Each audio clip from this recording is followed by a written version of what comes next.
Hey guys, what's going on? This is your old pal CHH. Today's video is an interesting one. It technically was never supposed to happen. Well, what happened? Well, the person wants to remain anonymous, but let's just say a Vinegar Syndrome employee watches my YouTube channel. And they kind of noticed what I buy from Vinegar Syndrome, and they were noticing that I actually hadn't picked up a certain title that they had put out. So this person bought an actual release for me. They didn't ask me to review it. They didn't ask me to even give them a public thanks. I said, hey, don't want it to be public. Just, I want you to know, you have to see this movie. Like, I was shocked when I saw that when you were picking up some stuff during the sales and the new announcements, you didn't get this, you need it. They kind of called me on it. They were like, dude, what are you doing? That's what this video is about. But you know who you are, thank you. And like I said, they didn't ask me to review it. After watching this movie, I definitely want to talk about it. Now, what is the movie in question? Now, I had never really heard of it before, which is kind of embarrassing because when I did post about this on Instagram, a lot of people were like, where have you been? Of course, this movie is fantastic. There were a few people that were like, but most people were like, this is the real deal. It's a movie right here called Let's Scare Jessica to Death. Now, this is an early 70s film. The older I've gotten, the more I've fallen in love with early 70s horror. I mean, back in like 10, 15 years ago, I wasn't really into them at all. But I mean, with age comes wisdom, and with age comes experience. And watching movies that are older now, I'm starting to really fall in love with them. I mean, Night of the Living Dead, the original, is one of my all-time favorite horror movies. Now, 10 years ago, I would never have said that, but you change, you adapt, you change, and you grow. And I was just like, well, let's kind of look this thing over. You know, it looks pretty interesting. I didn't know what to make of it. I didn't read anything about Let's Scare Jessica to Death. I wanted to just watch the film. So what is this movie about? Well, Let's Scare Jessica to Death is an interesting one. I don't even know how to necessarily describe the plot, more so than it's a movie about mental illness. The movie starts out with this girl in this boat, and she's kind of talking to herself about things that she's been through and being in the hospital. You learn that this girl, Jessica, well, she has probably some sort of schizophrenia or something, because she was talking about being hospitalized and being happy that she's out.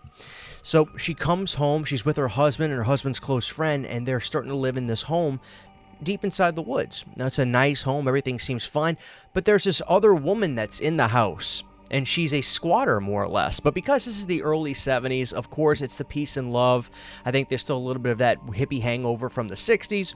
So they're just like, who are you? You know, she's like, well, I thought the house was abandoned, so I was just crashing here. So long story short, the girl kind of acclimates with the couple and the friend that are there, and they stay for dinner and kind of becomes a part of this household, so to speak. Seems a little ridiculous, but it was 1971, so I guess it's plausible. That's really the only thing about the movie that I was just kind of like, yeah, that would never happen today. Throughout this movie of Let's Scare Jessica to Death, you'll have moments of Jessica frolicking through the fields, looking around, and all of a sudden stopping and looking and seeing this person, this girl, this creepy looking person by the house. Sometimes out in the water. Sometimes things would appear in the water. Sometimes she'd see dead bodies. It's a movie of just mental anguish the entire time. This poor girl, Jessica, she doesn't know what to believe. She's scared to say anything because she doesn't want to go back to the hospital.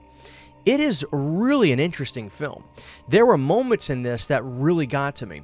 And the thing I liked about Let's Scare Jessica to Death the most had to have been the score, because it wasn't a contemporary score. It wasn't something like The Exorcist, which came out a few years later, which had a theme. There were droning sounds throughout Let's Scare Jessica to Death. There were these sounds of impending doom that just made this movie work. I would even say that, kind of like Halloween, had this movie had a different kind of score, it might have played off way worse or just different at the very least. But the score made this movie work tenfold for me. But Let's Scare Jessica to Death is kind of a mix between two films I really love. Now, these are kind of deeper cuts, but not really. So if you've seen these, maybe you understand where I'm coming from. If not, well, here's two more recommendations for you. Now, there was a psychedelic nature to Let's Scare Jessica to Death. And it reminded me a lot of a movie called The Beast Must Die, which is an early 70s werewolf flick. What year was this from? I believe it was 74, which also has Peter Cushing. It's a great film. And there's this psychedelic nature to it between the sounds and the style of the film.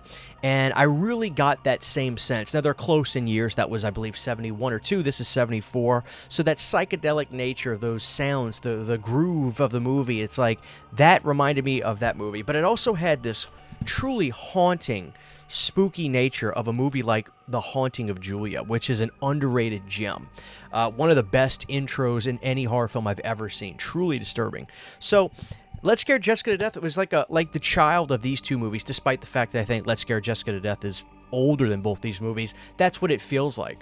But this movie worked for me. But the thing is, it's not necessarily a movie that I think is going to work in a grand scale for everybody. It's one of those things that you have to just let it envelop in the room. You have to just turn the lights out, let the movie happen. And there are moments that are just really, really good. For that time period, I haven't really seen much exactly like Let's Scare Jessica to Death. Maybe there's other movies out there. To be honest with you, when it comes to the early 70s, I still have a lot of work to do. And I'm going to admit that. Which is probably why I never picked that movie up in the first place. But a lot of people are like, yeah, you never got that, Christian? People were freaking out when that got announced in 4K. And one of these people that works at Vinegar Syndrome that sent it to me were like, dude, you have to get this. This movie is so good. We were all so excited when we got to put this movie out on 4K. So, Let's Scare Jessica to Death, I loved it. I would give the movie a solid 8.5 out of 10. Definitely something I want to rewatch. And just that 70s vibe. There's really something about the early 70s, or just the 70s in general, that is inherently scary. That's why we see movies like The Conjuring nowadays, like, they're not necessarily doing 80s stuff as much as maybe they were 5-10 years ago, but a lot of movies are starting to do 70s atmosphere because there's something about the wallpaper, the look of the houses. Everything just has a sense of dread to it when you look at movies from the 70s. So it just works. So I really loved it. There are other movies from that time period that I don't love, like Rosemary's Baby being one of them, which I'm not a big fan. It doesn't work for me. And I'm just talking about movies during that time period. I know they're nothing alike, but my point is, Let's Scare Jessica to Death worked big time. Fucking loved it. Guys, here's the release for the movie. I gotta say, it's really, really cool. Now, what I'm happy about with this is I'm a sucker and probably a little bit of a fanboy for Paramount. I just am. And the reason I love Paramount so much is because they seem to be like big into physical media still. And what I love about this is, you know, they have the Paramount Scares line now.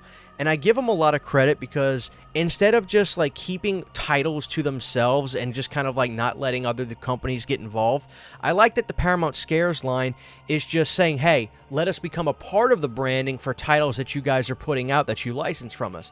We're seeing this with Rumpelstiltskin from TerrorVision, and it's nice to see Paramount Scares being involved with this, and they're just being a part of it, but letting the boutiques do what they do best and not trying to just hoard every title that they have. So that's cool. I like that the fact that Paramount Scares is doing that, but here's the slipcover on this thing. It just oozes 70s. Now, you could have that pink cover art on the front, or you can have this poster, which I love this poster. That is a great poster. Really, really, really cool. It is a 2-disc release. Both movies look great, and that's another thing. This movie looked amazing on 4K. Just so nice and not so grainy, but really grainy, but perfect. The way it should look. It looked like I was at the drive-in seeing the negative for this movie. It looked really, really good, and yeah, just sometimes, like, you know, you say, like, maybe some stuff like, oh, it's creepier on VHS or this movie. This looked great on 4K because of seeing that raw film, that film grain with this. Film grain and 70s go hand in hand, I feel. This was a great 4K. I would probably give it a 9.5 out of 10 on picture quality. In terms of what else was great about this release is the fact that there were special features. And those special features, we'll look at the back and talk about this. We have an interview with the director, John D. Hancock, which you could tell he's very old. I'm glad he's still around, and he had everything to say about this film. He has all his memory there, but you can tell he's an older guy, but it was great to hear from him. There's new commentary tracks with Kim Newman and Sean Hogan. There's also The Stars Align, a new interview with Bill Bottolato, a co-producer. The Sound of Terror, a new interview with Orville Stober. A Haunted Quality, a new interview with Nightmare USA author Stephen Thrower, theatrical trailer, TV spot, radio spots. So the release it's a great release. I'm very, very blessed and lucky that, somebody saw fit that I get this. Now, I don't even know if this is still available or if this went out of print, this deluxe version. But here's what I'll say. I believe Scream Factory actually put out a Blu-ray of this after I did some research. I think that may still be available. I'm not sure. Definitely a movie you should own. I loved it. But a lot of you watching this are probably like, Christian, we're way ahead of you, dude. We already know this movie's awesome. But I really liked... This was the note that I got from the person. Like I said, he wants to remain anonymous. Got to respect that. But thank you very, very much. I wish I would have bought this. This is a gorgeous release. I love the purple and pink color tones of this release. Very, very 70s, and just a great movie. So, yeah, Let's Scare Jessica to Death was really, really good. Loved it. Highly recommend it. And now that is probably one of my favorite releases this year. And I didn't even pick it up. Thank God for my audience. Anyway, guys, check that movie out. And again, check these movies out if you haven't seen them. The Beast Must Die and The Haunting of Julia. Two very, very good films.